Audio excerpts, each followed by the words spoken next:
Hi everyone, this is Jann. Welcome back. It's been a couple of months since I did a video.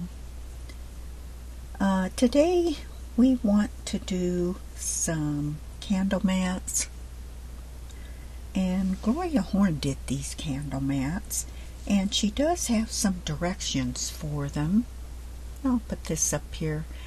It was on 10/13/25 was her live show, and then she has printouts, and she'll have printouts for I'm on a Stellaire, so this would be for the Stellaire, but she also has them for the Radiance and the Avenir and the Solaris and all the other machines.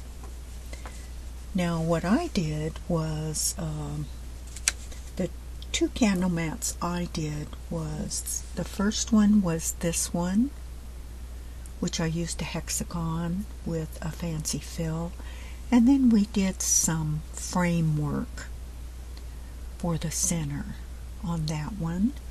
And then the other one that I did was a different type of shape, and then I used an embroidery design to fill in for the top part instead of using frames. Okay, so I'm going to show you how to do the little frame one here. That one seems to be the one that everyone wanted me to show them how to do, and you can use any shape you want to that's in your shape menu. So what I did was I flipped over her instructions, and on her instructions she has a placement steps, and I take notes on this whenever I do one. The first step is your placement line, tack down your fabric, then you're going to do your fancy fill, then you're going to do your inner circles, and then you're going to go ahead and do your back, and then you'll do your edging, and then I have a diamond stitch on there. So the directions are nice for you to sort of keep a copy of what you're doing, and then I list my colors over here. I try to stay like in the placement and the batting and the fill. I try to stay in the same colors. That way when I see those colors on my whenever I go into the B pocket, whenever I see those colors in there, then I know that that's a placement line or a batting line, because I keep the same colors all the time, so it just helps me out.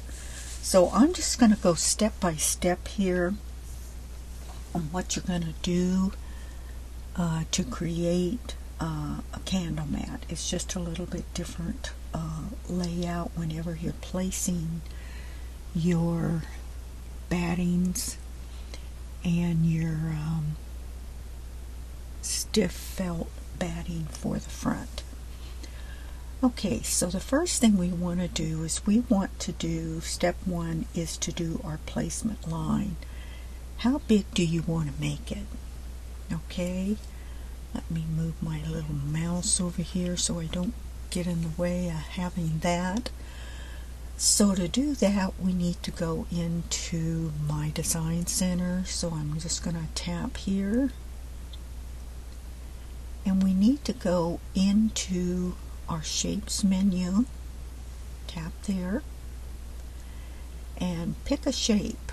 Now the second one I had that shape. This one here I have a hexagon. No, that's the hexagon. This would be the octagon. 1, 2, 3, 4, 5. Yeah, I did the octagon. But you could do other shapes, any shapes you want to. Try not to pick something that has a lot of edges on it. That one would be harder to cut out. But you could cut this out on your scan and cut too. So let's go ahead and go into, let's use our octagon So we'll click on that. We'll click OK down here. Okay, hang on, let me get my mouse out of here so that I can see my screen. There we go. That's better. So you pick your shape that you want. Now I'm going to go up to the menu for the frame size, and for this one I was in an 8x8 hoop. So we are going to raise this up there. And you want to choose that hoop size because that's going to let you change the size of your shape to fit into that hoop. So now what we want to do, we want to go ahead and do our size right down here.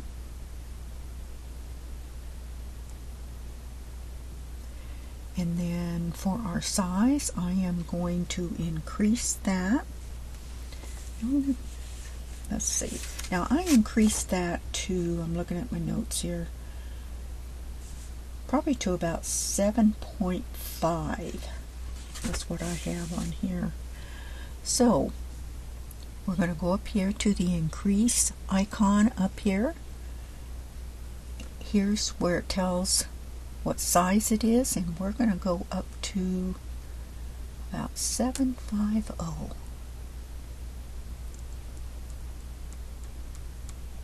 Now I have the sound turned off, that's why you can't hear any clicking. Okay, so there's 750. And I'm going to choose center, and then I'm going to go down here and choose OK. So we have our size that we want. Now I want to assign it a color and a stitch. So I'm going to go up here to line properties, and I want a straight stitch. So that one I want red. I choose red for placement lines. OK down here. Choose your bucket. Touch on your line. Turn it red. And for this one, we want to save this because we're going to bring it up later when we do like our edging and everything. We're going to need this line. So what you're going to do is you're going to save it to your pocket. Okay, so we want to save it to our machine. So we're going to save it to the machine or your USB. And then we're going to go next. And this is the stitch length. Now I change mine. Mine is on millimeters, so what I do is I change this to 100. It's about 5 clicks. That is a 2.5 millimeter stitch. So I change it. The other stitches they're too small. Okay, and then I go set, preview, OK. Alright, so now I've changed that and I've also saved it. Now let's set, OK, and there it is in the top there. Okay, you want to take this all the way until you see the add button over here. Alright, so now we have our placement line. Next we need to tack down our batting. So that one is going to be, we'll do add, and we'll go to my design center, and we want to go in the pocket down here with the arrow pointing out. Go to the machine. It's a little different. Yeah, that's where we want to go. Okay, sorry. I was on the Solaris all week, so. Okay, now here's our design right here, and you might want to write down these last 3 numbers. That way if you have to pull it up let's say 2 days from now, you know which one it is. So let's go ahead and click on that. Let's click set. Okay, there it is. Now what we want to do is I want to make this a wee bit smaller because I do not want that batting in any kind of stitching line. So I'm going to go to size. And I want that batting, I put 7.25. So let's try 7.25. We have 750, remember, so we're going to decrease it.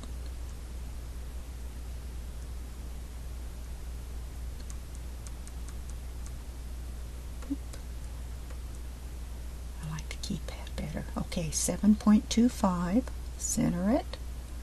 Okay, now let's change the color. We want a straight stitch, and I do the batting in green. Okay, now go to your bucket, tap it green. Now this one we don't need to save. I'm not going to pull it up again. So let's go next. Let's change our stitch here. We want 100.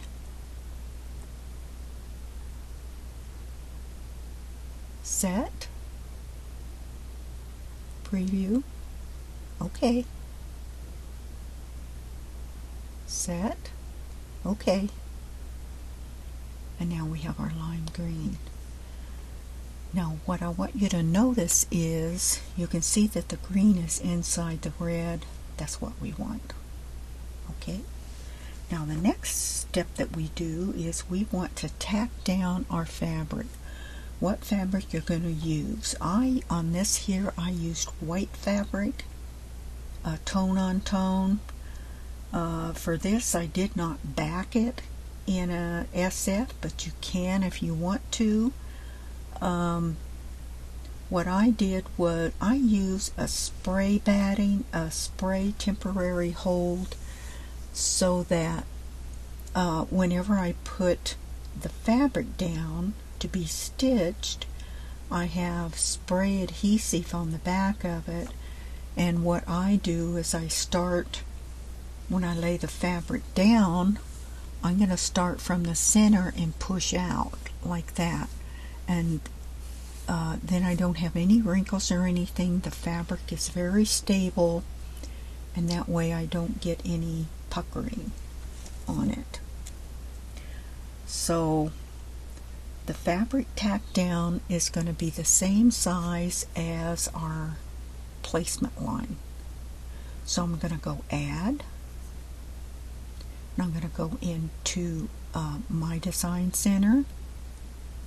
I want to go to my pocket, I want to go to my machine, and I want to pull up that red line again. So here it is right here. I want to set down here, and I want a straight stitch right here, and I want to do this one in blue.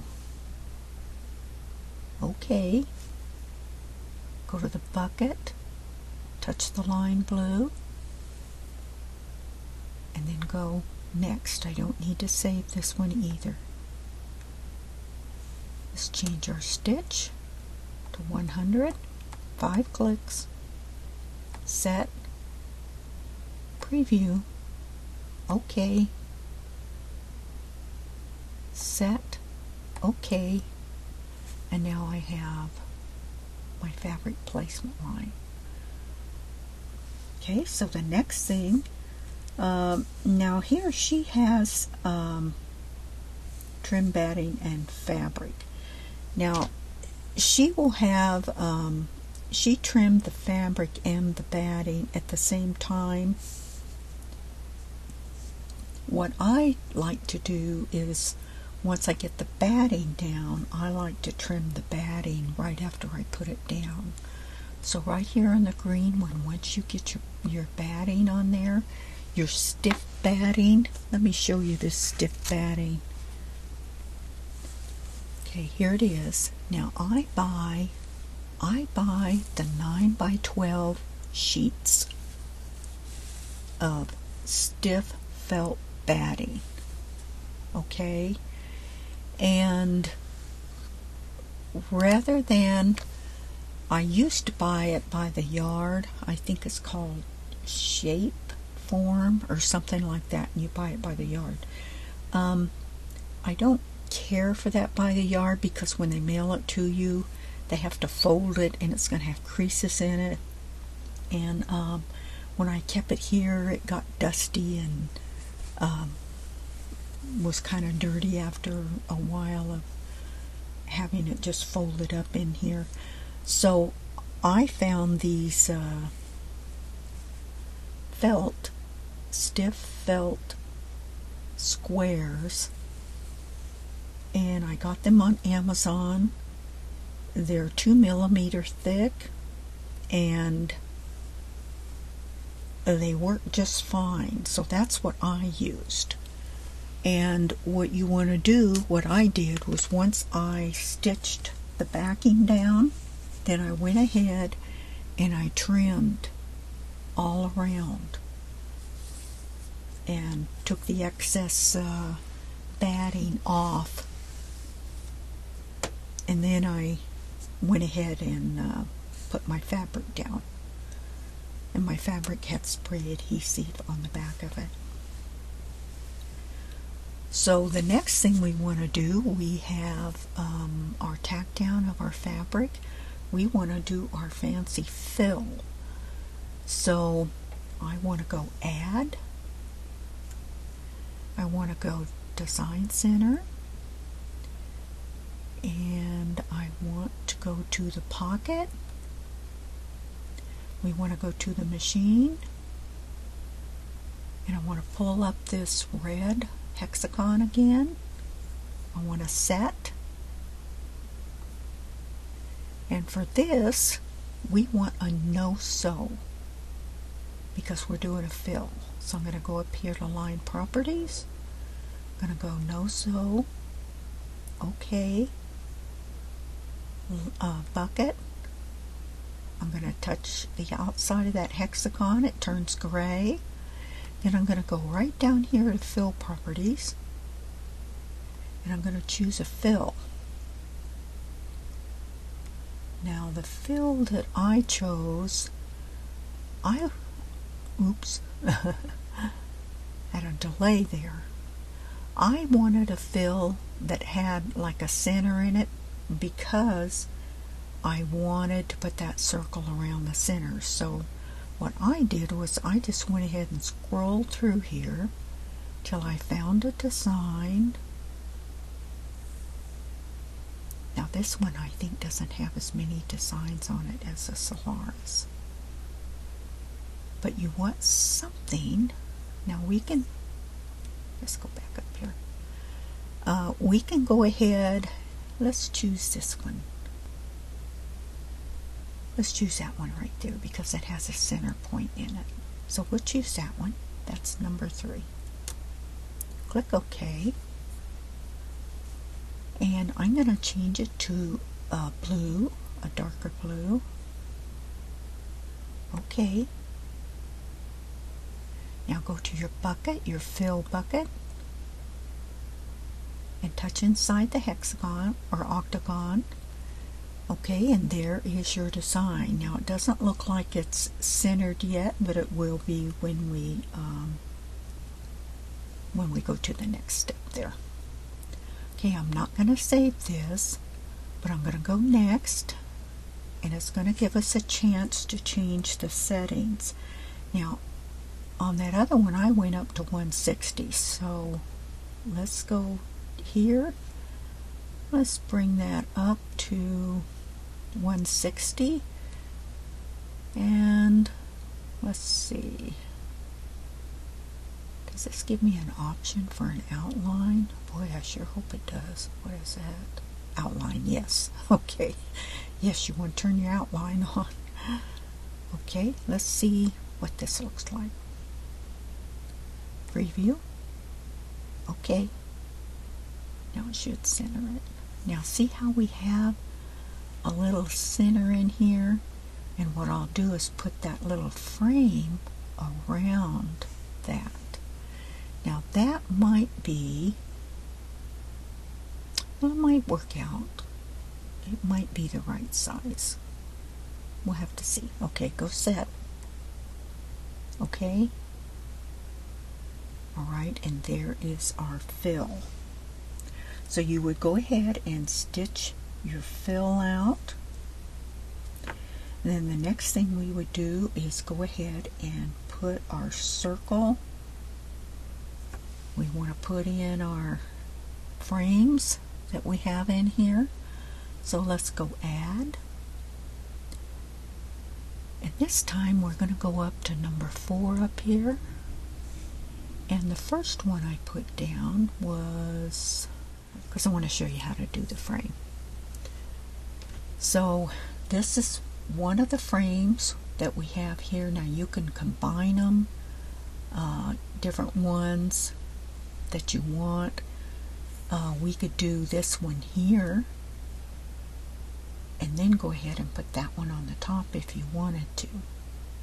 Let's go ahead and let's do one frame to keep it simple.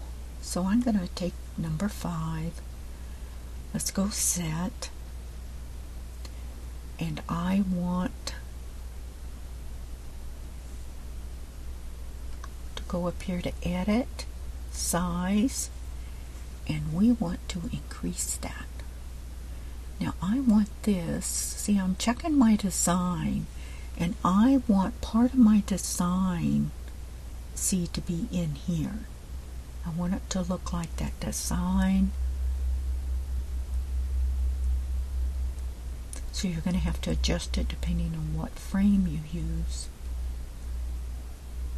There we go. See, I just caught the edge of that one right out there. And that looks nice, because then you have a framed flower and little scrolly things. So I like that one. Let's go ahead and center it.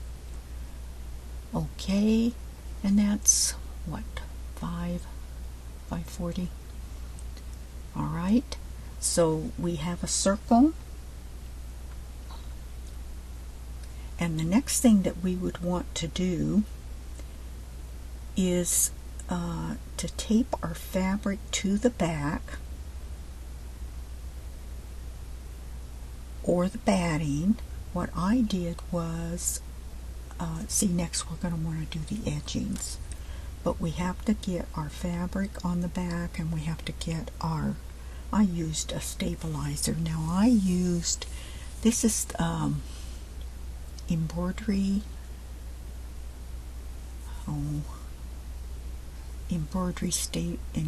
project stabilizer or something. Anyway, it's not stretchy. You don't want anything stretchy.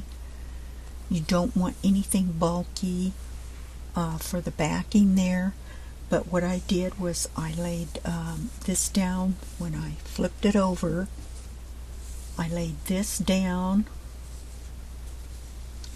Lay your stabilizer down on the back.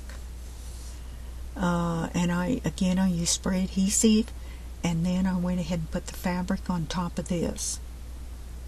Okay, when you're doing that. So that's what we're doing. So we want to go ahead and add IQ Designer. Let's go to the pocket. Let's go to the machine, and I want the red octagon set. Okay, now we have the red. I'm going to leave it red because it's still a placement line, so I'm not going to change the color on it. That way I know that it's a placement line. So once I have that down, then we're going to go ahead and stitch your fabric, your batting, and then your fabric. So go next. I do want to change this again to 100. Set. Preview. Okay. Set. Okay. All right. So there's our line right there. Okay, so after you have after it's flipped over, you have your batting. You have your fabric on top. See the tone-on-tone fabric. Then you want to trim it. So you have to trim it before you do the outside edge of your topper. Okay? And of course you want to make sure that your topper on the front is trimmed real nice and close too. So the next thing we want to do is we want to add our satin stitch. So we're going to go add, and we're going to go my design center. We want to go to the pocket down here, the machine. We want to go to our octagon, set. And for this, I changed it to a gold. So we're going to do a satin stitch. And I want to change it to a gold. Click OK. Click the bucket. Click the line. Change to gold. Now, I didn't save this either. Next, now we want to choose our satin width and our density. Now, for the width, I go up as high as this will go. 2.240 is what I go to. Okay, and then for the density, you can go 110 or you can go 100. Really doesn't matter. What I found out is a lot of times if you go 110, it could pull your fabric. You really want to be careful. Now, depending on what fabric you use and the quality of your fabric, if you're using a lower quality of fabric, I would back this top fabric with your SF 101 of real lightweight interfacing, and I would back the back with a lightweight interfacing. And the reason for that is when you start doing this satin stitch around the edge here, it can pull your fabric. It can pull it to the point to where it will cause your fabric just to fray out on you. And I had a little bit of that happen even on this other design here. I thought, oh no, this isn't good. But after I put the top stitch on, so what I did was I pulled on it and I kind of creased it with my fingernail, and then when I did the top stitch there, it seemed to cover it up to where it wasn't frayed out, but it will do that. So if I do any other top candle mats, what I'm going to do is I'm going to use the SF 101 on the back of my fabrics to give it extra stability from pulling when you do that satin stitch. Then when I do the satin stitch, I can go ahead and go up to 110 density and not have a problem with that. So keep that in mind when if you show that fabric pulling and fraying out on the edge here when you do that satin stitch. Okay, so we're going to go set, preview, okay, set, okay, and now we have our satin stitch. Now the last thing we need to do is do a diamond stitch. Now I think this has the diamond stitch. Let me see. So let's go add. Okay, and we want to go My Design Center. And we want to go Pocket. I want to go to the machine. And let's go to Hexagon. Set. Okay, now we want to go up here to our line properties. Yeah, there it is. Okay. And then I'm going to choose this diamond stitch right here. It's next to the candle wicking. And for our border to show up on top of that, let's go ahead and use, we could just use purple. Purple's fine. At least it'll show up. Okay, go OK. Go to our bucket. Now touch on our line. Turn it purple. And then we'll go next. And we get settings. Now for the diamond stitch, what I did, I used 2. I think that's as high as it'll go. Yes, I used the 2. And for the number of times, I left it on the normal setting, or the default setting, 5. I think it goes up to 6. Yeah, but I chose 5. 5's enough. Okay, now go set. Preview. Okay. Set. Okay. Alright, now can you see that? Let's go up here. Let's increase that so we can see it. Okay.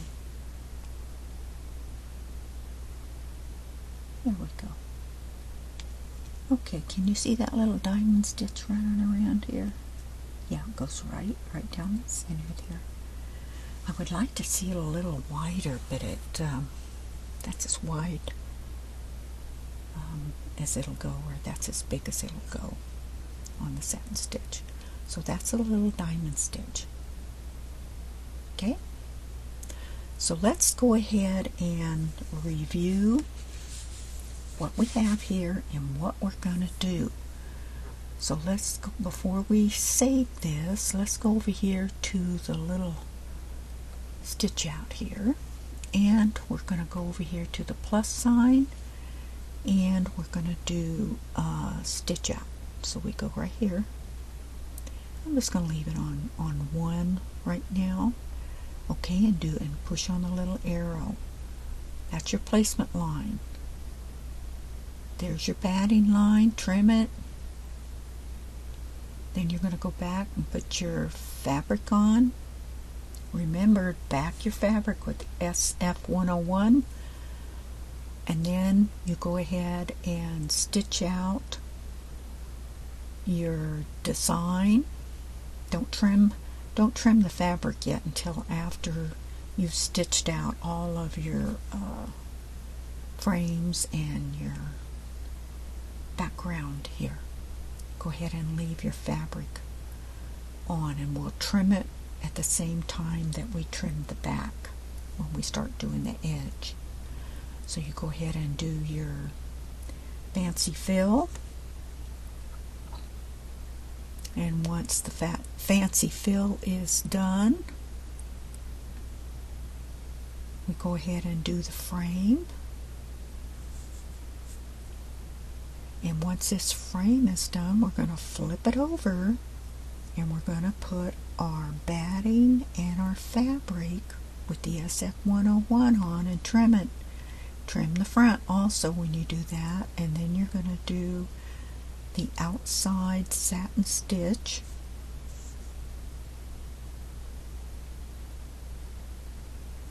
And then once it finishes this, then we're going to go ahead and do our diamond stitch right on top. For mine, I just matched the satin stitch with whatever color fabric I had in there. I used white, and then I used a color that was in the frame for the diamond stitch.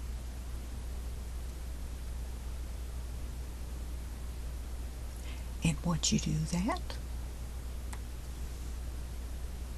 you have everything. You have your little candle mat done. Okay? And what you will want to do is, after you have this done, you will want to save this in your memory. So where it says memory here, push that, save it to your machine or USB or both. And then you would go ahead and push embroidery. Okay, and then you would go ahead and stitch out your design. Now,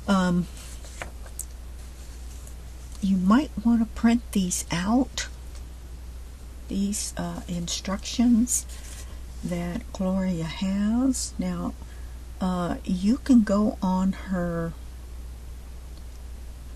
Facebook group, and up at the top there you're going to see titles, things like discussion, media, and right next to media you're going to see files.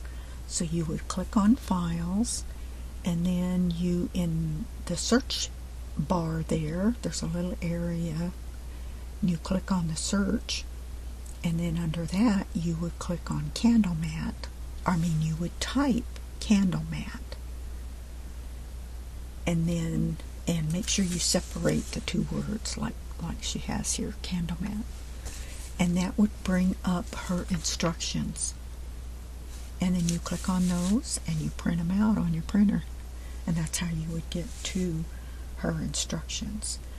But do her instructions, and then as you're doing your instructions, take your notes. I take notes. See here, this one was for one of them, and then I flipped it over, check her placement line and everything, go in this order here. Once you start doing this, then as you do more and more and more and more, it will make sense to you what order you need to do whenever you want to use My Design Center or IQ Designer. It took me about 10 table toppers to do before I really understood the placement order that you need to do. You just need to do it. You just need to start doing it. There's nothing to be afraid of.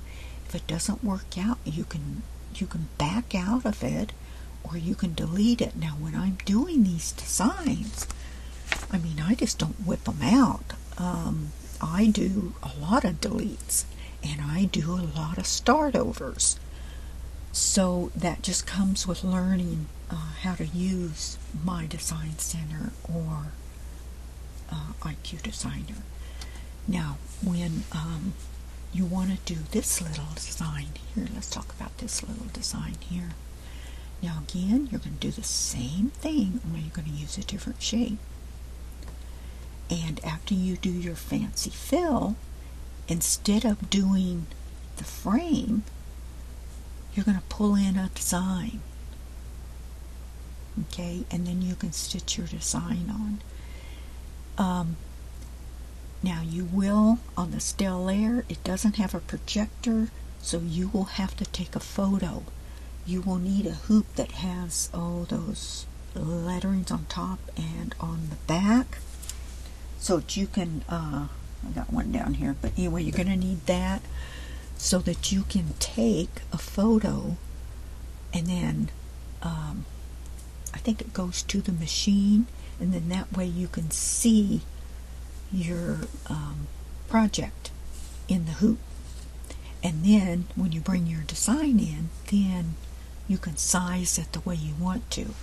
If you're on the Solaris or a top of the model machine, you have a projector there that you can project your topper so that you can size your design to go inside your little candle mat there. So, but you can still do it. You just have to do it a different way. Okay, that's all I have for you today, everybody, is doing these little candle mats or plant mats. Either one. I think this would be so pretty to go get one of these little Easter lilies or whatever they have. You know, you could go in the grocery stores like, Albertsons. I don't know if the Walmarts have little plants around holiday time, but they have little 4-inch pots.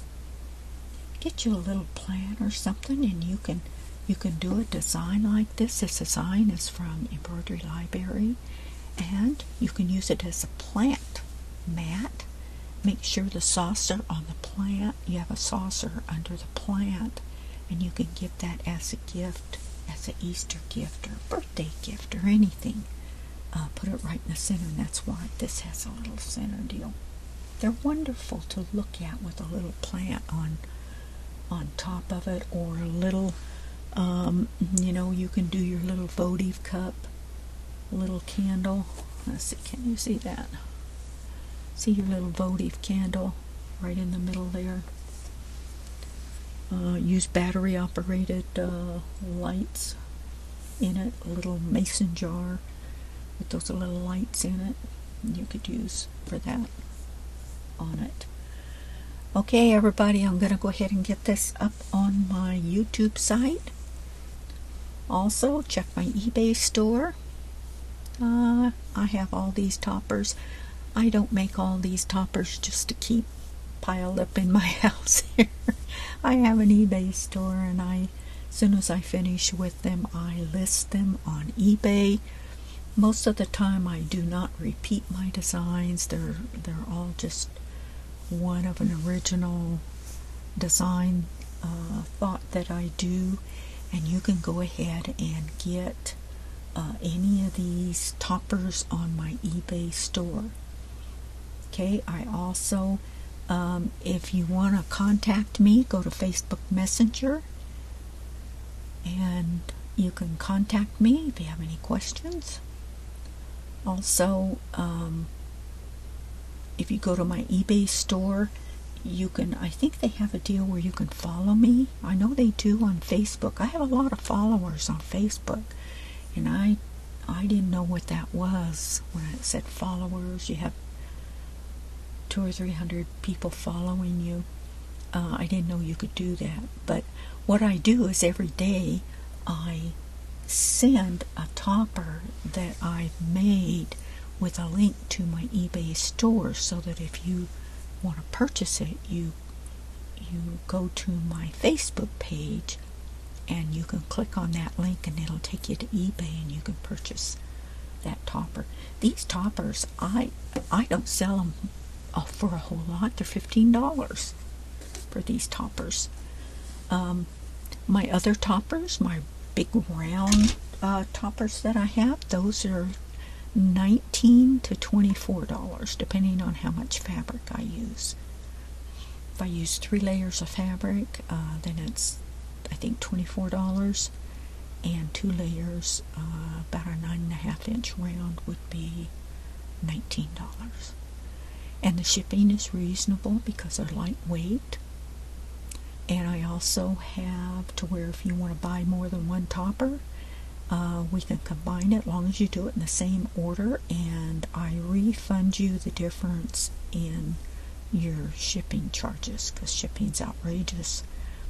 So you can buy 4 items. I can ship them for what it costs to ship one item, and I will refund you through eBay. And I also give little gifts away, and I'll show you kind of what I do for little gifts. I made these the other day. These are just little Easter coasters, and when you buy a topper from me, I just include a free little coaster. If you do multiple, if you do 4 or so deals, you might get a little zipper bag or something.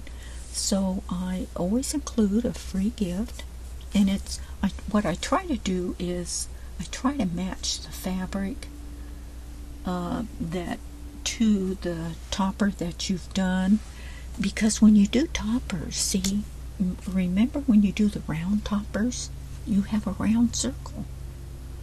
So if somebody ordered the topper that has this fabric, then what I would do is I would do a coaster a coaster, about that size. See, it fits right in line. I might do it a little bit bigger, depending if it would fit. And then I would send them a little coaster out of the same fabric that their topper is. And they make really cute gifts. That I don't charge you for that. I just do them that way, because then I get to use up my fabric scraps. And I feel like I'm not throwing good fabric away. It's just a little fun thing that I like to do. Okay, I've talked enough. I keep telling you I'm going to leave, and I don't. And I think of something else. Okay, thank you, everyone. If you have any questions, Facebook messenger me. Okay? Take care. Have a good spring. And I'm not for sure what I'm going to do next. No telling. I don't know. But anyway, I'll get this up for you by the weekend, and that way you can do some sewing. My husband's, he's going fishing this weekend, so I'll have all weekend to sew. And I won't have to cook or anything, because he's got to give me money to go out and get me what I want to eat. That's our deal. Feed me, I'm a happy camper. Okay. Thanks a lot, everybody.